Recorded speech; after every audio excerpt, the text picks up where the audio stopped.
Okay, here we are at the United Nations, where questions, as the situation in southern Cameroon has been getting worse, questions have been asked, and now we're going to be doing an interview outside. So, hello. Hi. What brings you here? Well, of course. First of all, say your name, what you're doing out here, and hey everybody. My name is Abu Free, and I'm a southern Cameroonian. And I came out here. Well, I reside in Alabama, so I had to come all the way from Alabama to New York because I wanted to scream and shout the chaos that is going on in my country in front of the United Nations. So yes, I am here because of the humanitarian rights abuses that is being carried on the people in southern Cameroon. We have a lot of young men that have lost their lives. We have a lot of people that are running out of the country. They are moving to Nigeria. And that is why I'm here. I'm here because the United Nations needs to take action and maybe send a peacekeeping force out there. So the last number that the UN gave for the number of deaths around this October 1st situation was 10. That was by the High Commissioner of Human Rights. Do you have other information? I don't have a precise number, but that number is all, it should be above 30 at this point in time.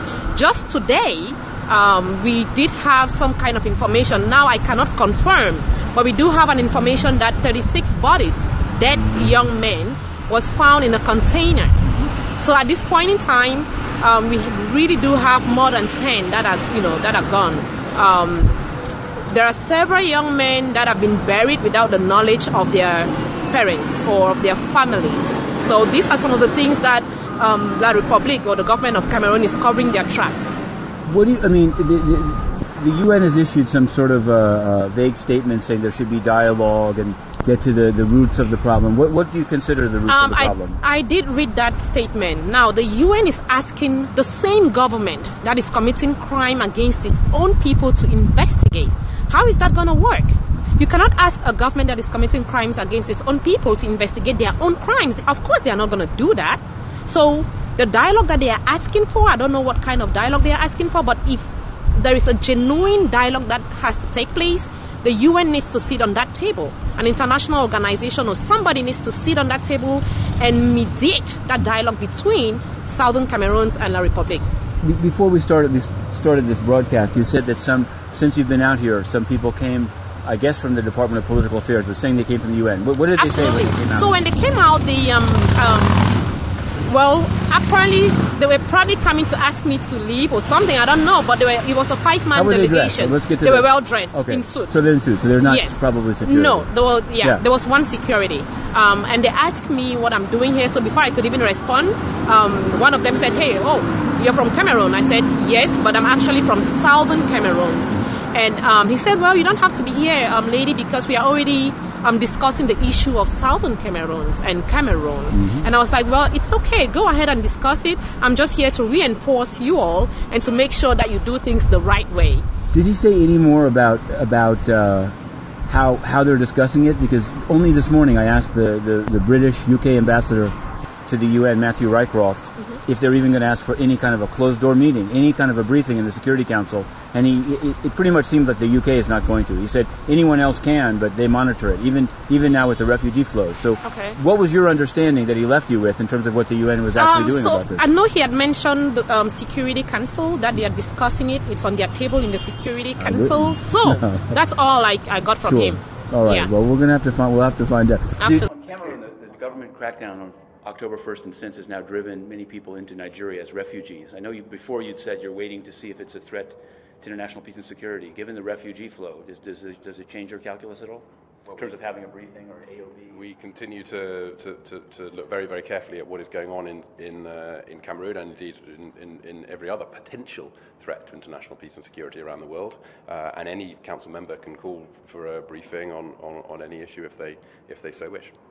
Thank you very much. Did he give you a name, a business card? No, he did not, but he gave me his 2 names. Mohammed was one. Sure. I cannot remember the other name. All right. Yeah. Well, we can check it out. Let's take a look at these signs. At what's there have been some. I'm going to pull back and a warning here. Some of this may be gruesome because these things are things that are happening are quite gruesome. So if you can, I'm going to zero in on the ones that are more signs, but I understand. So this is like an old lady that was shot in the head. I'm sure you've seen these pictures, right, going around. And this young girl that the entire side of her left face was destroyed. She has been disfigured. What I had heard, and I think Amnesty International has validated, is that young people were having their legs shot. They were being shot in the foot and the leg, so they couldn't protest. Right. So that's what, that's especially like in one of the So they go and shoot your leg, so you cannot go out there and protest. Yeah. How long have you? How long have you been in the U.S., if you don't mind? And I've been here for 9 years now and counting. So yeah. I had heard, actually, and I don't know if it would be true in your case, that there's sometimes Anglophone people going back to Cameroon have had some. There was a guy. Maybe you've heard about this case. A U.S. military guy that's half Cameroonian, half American. They wanted to ban him from going, and one guy was killed in October. Yes, I heard that too. I actually saw a picture going around. They actually had his, I think, memorial service in Maryland. That was last week. Yep. And yes, he was a U.S. military guy and was shot in one of the cities. So you'd think that the U.S. would take notice of that. I mean, you'd think. Yes, you would hope that they would take note, but nothing. And also the strange thing is, this is unlike so many of the conflicts in the world. This seems to be more. It's a language. I mean, it's not the fighting is not about language. It's about history. But it's a targeting of by francophones of anglophones. Right. To have them married by force. Basically, that's the analogy that people give to me. Is the idea is that it was supposed to be a freely. Tell me if this is wrong. A freely chosen federation with Anglophone rights guaranteed, common law, schools, and then basically all that was thrown out of the window under from the beginning, it was supposed to be we wanted it to be a federated country where, the English section of the country can actually make decisions and have their own government, right? But we still be under the government of Cameroon, but we can make our own decisions, build our own, infrastructure and all that. As well as the French section, it was supposed to be a two-state federation. Unfortunately, the government will not agree to that. They became, violent, arrested some of the leaders, and then it escalated to this point. Now, how do you want to stay with the same people that would turn around and shoot you in the back? And it's crazy, isn't it? Who's the president of Cameroon? I mean, I know, but we'll show him. His name is probably not Killer and Rapist. But. No, his name is not Killer and Rapist, but I chose to call him that because that is what he is. He's Mr. Paul Biya. That's the president of Cameroon. He has been in power for 35 years. This November 3rd or whatever is going to make him 36 years. So that's... I'm not up to 36. Yeah. So this is the person I've known all my life. Yeah, and it's, I've grown in a country where it's never been a happy place to grow in, because of the infrastructure. The system has just been very, very, very, very bad since I started growing up. And being under one government, it's no place any young, aspiring person wants to be. And it seems like when you hear about, at least until this year, when you hear about Cameroon in the UN, they're giving them support to fight Boko Haram or support development support. So I guess maybe it takes them time to understand that they've been throwing money at a problem that I saw today actually pictures of UN marked vehicles from the Cameroonian peacekeepers being deployed into the Anglophone zone. Actually, it's not to hold people down. So, from my understanding, it's not actually going into Cameroon. Okay, it's going to Car. Yeah. Oh, through. Yes, so it's going through Cameroon and to Car. Gotcha. Yeah, Central African Republic. Yeah. Oh, absolutely. Yeah. Absolutely. So it's not meant for the southern Cameroon's trouble. So here's another issue: is that the UN Secretary General Antonio Guterres. I've tried to ask him about this issue when the internet was cut off. Okay. So far, he himself hasn't said a word on it. His spokesman, after days and weeks of asking, has come out with statements like there should be a dialogue. Of course, there's a right to protest. We believe in the right to internet. But none of these have any specifics. The Secretary General is about to travel to the Central African Republic, which is not far. This is kind of a set-up question. Do you think that you should take some personal involvement in trying to engage in preventative conflict about this obviously growing, but still somewhat preventable conflict? Absolutely. That is why the United Nations is here for, right?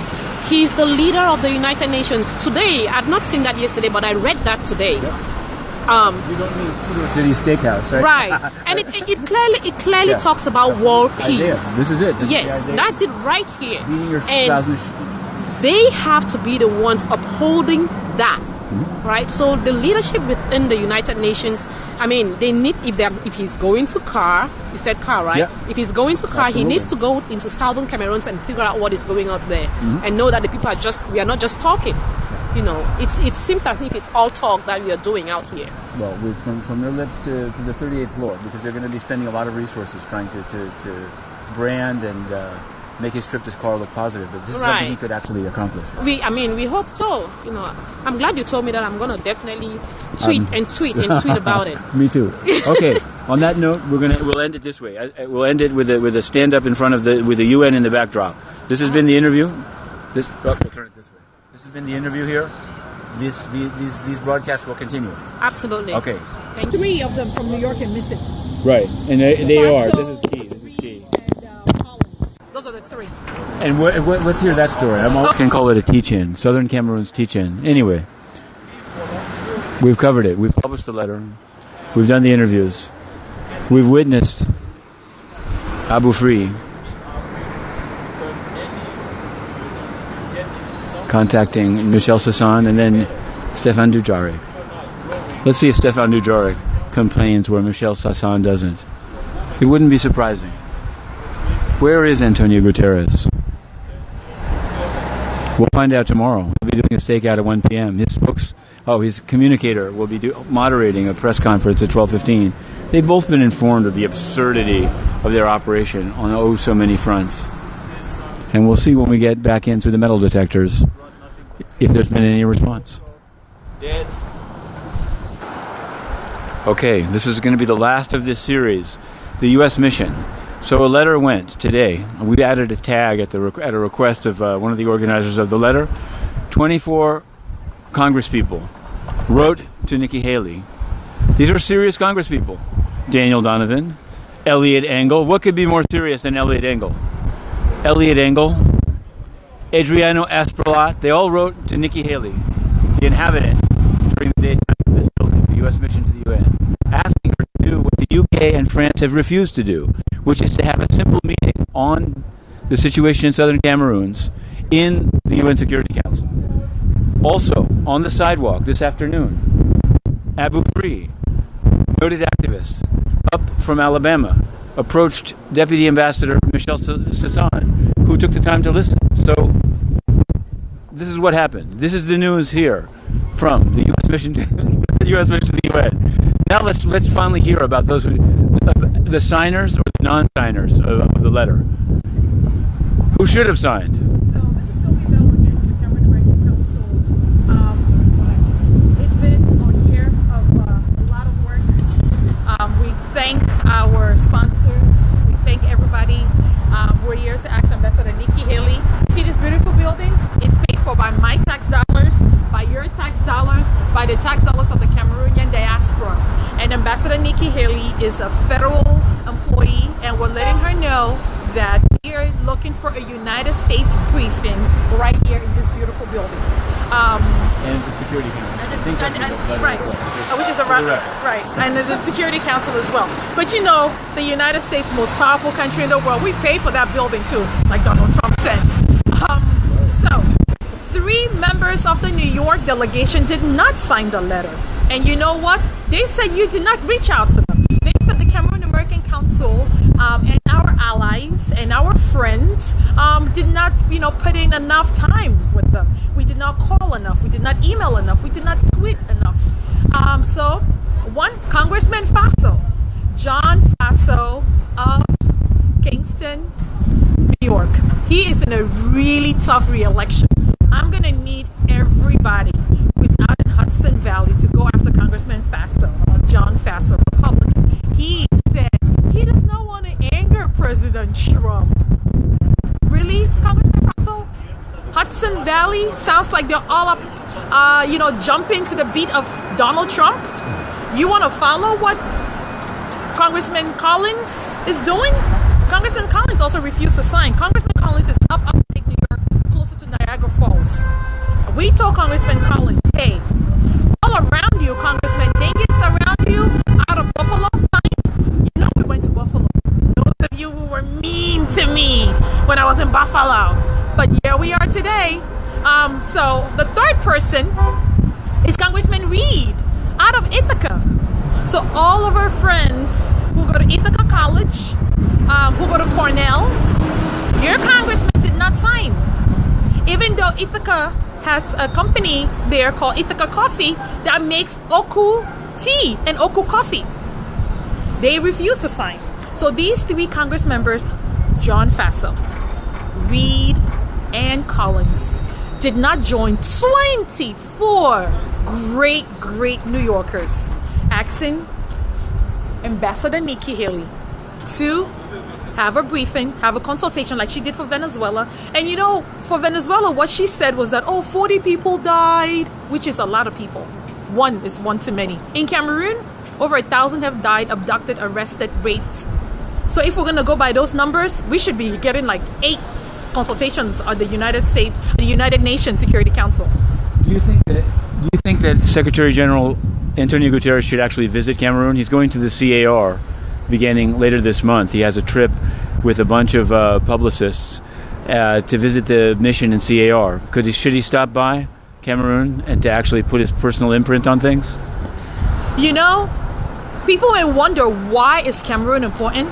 Cameroon is the refugee hub of Africa.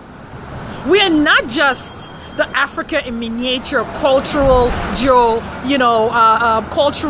with flora and fauna. No. We are the refugee hub. When you hear 1.7 million refugees, Nigerian refugees are not in Nigeria. Mm-hmm. Nigerian refugees are clearly not in Chad because we feed Chad. Nigerian refugees are not in Niger, they are in Cameroon. What else does Cameroon do? Cameroon has over 500,000 refugees from Central African Republic.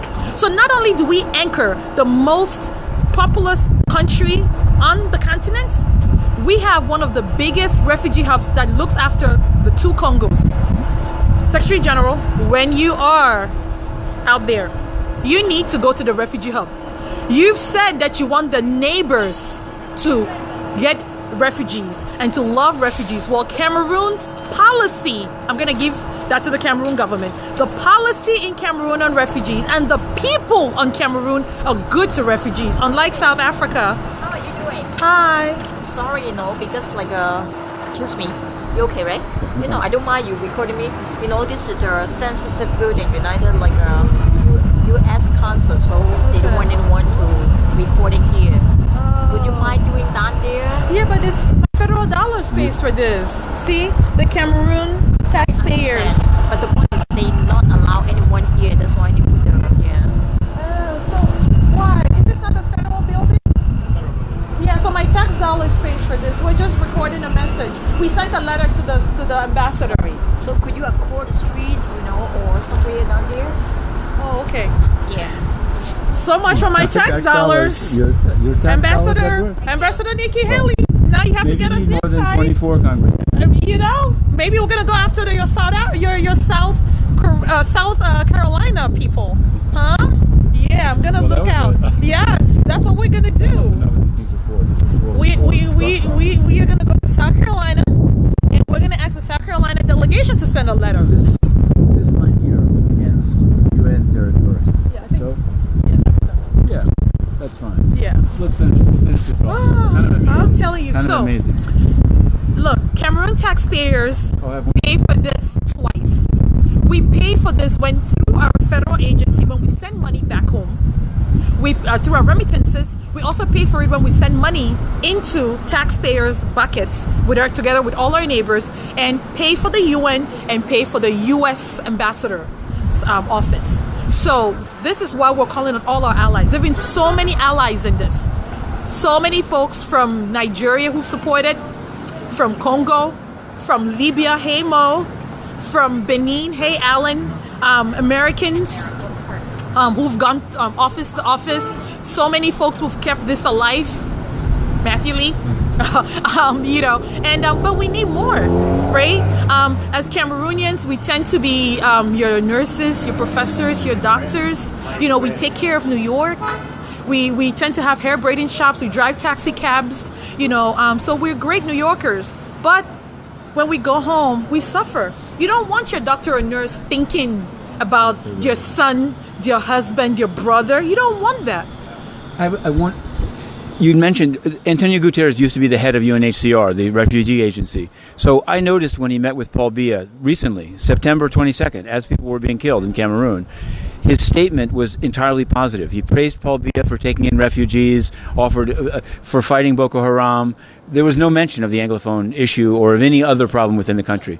So what I wonder is, do you think that in part, one, Cameroon does take in a lot of refugees. Two, Antonio Guterres is historically the head of the refugee agency, that for that reason he may, at least until today, have a blind spot on this issue and have ended up praising a Geneva-based president who is ordering helicopter gunships to shoot at his own people in one part of the country.